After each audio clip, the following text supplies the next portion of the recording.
আজকের দিনটা বড় মহিমাময় দিন, 25শে ডিসেম্বর বড় দিন।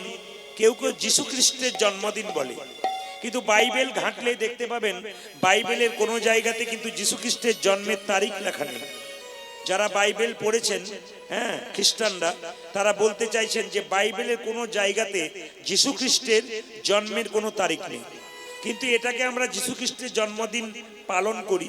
হ্যাঁ, আমরা পালন করব। বাজারে বাজারে কেক কেনা হচ্ছে, কেক বিক্রি হচ্ছে, কেক কিনছেন আপনারা বাচ্চাদের জন্য।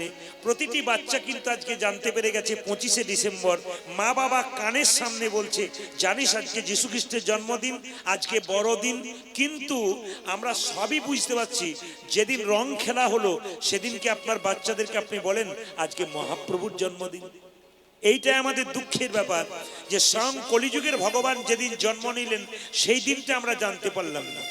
রং খেলার দিনে বাজারে দেখবেন মাছ মাংসের দোকানে ভিড় হয়ে যায়, কিন্তু আমরা জানতে পারি না আজকে আমাদের কলিযুগ পাবন অবতারী শচীগর্ভ সিন্ধু মহাভাবাকৃত নবদ্বীপ চন্দ্র গৌরহরি এলেন। এটার দিকে আমরা কেউ নজর দিই না।